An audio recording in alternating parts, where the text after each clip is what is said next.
అలాగే ఇక్కడికి వచ్చేసిన విద్యార్థులందరికీ నా యొక్క ధన్యవాదాలు. నా పేరు Vaishnavi, MBC second year English medium చదువుతున్నాను.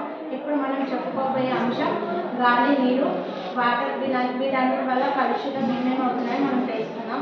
దీనికి ముఖ్యంగా కారకులు ఈ నీటిని, గాలిని, భూమిని కలుషితం చేసేది ఎవరంటే మనం.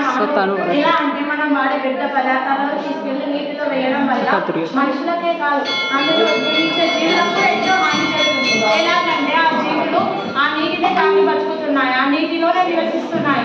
24 గంటలు దానిలోనే అవి ఉండడం ద్వారా ఈ చెత్త తీసుకెళ్లి మనం అందులో వేయడం ద్వారా ఆ చెత్త అనేది ఎప్పటికీ కరగదు. ఈ ప్లాస్టిక్ మనము 1000 సంవత్సరాలు ఆ భూమిలో వేసినా, నీళ్ళలో వేసినా నువ్వు తిరిగి మళ్ళీ అక్కడ చూడ ఆ చెత్త పదార్థం అలాగే ఉంటుంది. ఎందుకంటే ఈ ప్లాస్టిక్ అనేది అసలు కరగదు.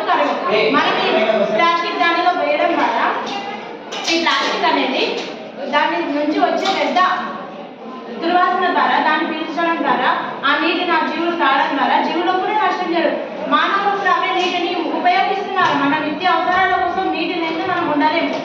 తాగడానికి ప్రతి ఒక్కదానికి నీటిని ఉపయోగిస్తాం. కాబట్టి దీనివల్ల నీటి కాలుష్యం ద్వారా మానవులకు ఎంతో ప్రమాదం ఉంది, జీవులకు ప్రమాదం ఉంది. అలాగే గాలి కాలుష్యం ద్వారా మనం ఆడే వాహనాలు చెత్త చెదారాన్ని అంటించడం ద్వారా ఆ చెత్త అంతా వెళ్ళి గాలిలో చేరడం ద్వారా ఈ గాలి అనేది వ్యర్థమవుతుంది. ఈ గాలిని మనం పీల్చడం ద్వారా మనకు కూడా ఎన్నో వ్యాధులు, ఇబ్బందులు జరుగుతాయి. మనకు ఈ గాలి అంటే గాలి లేదే మనం లేము. ఒక్క క్షణం మన ఊపిరి ఆగిపోతుంది. గాలి ఆగిందంటే మన ఊపిరి ఆగిపోతుంది. అందుకే ఈ గాలి వల్ల కూడా గాలిలో జరిగే ప్రమాదం ఏమిటంటే ఈ పరిశ్రమల నుంచి వచ్చే వ్యర్థ పదార్థాలు మనం వాడే ఇప్పుడు ఒక టైర్ ఉంటుంది, ఆ టైర్ని కాల్చడం ద్వారా ఎంత అంటే అంత వ్యర్థమైన గాలిలో చేరి ఆ వ్యర్థమైన గాలి మన లోపలికి వెళ్ళడం ద్వారా మనకి ఎంతో ప్రాణ నష్టం జరుగుతుంది. అప్పుడు మనం ఆ గాలిని, నేలని, నీటిని వ్యర్థం చేస్తాం. అది మనకి ఎవరు ఇచ్చిండ్రు?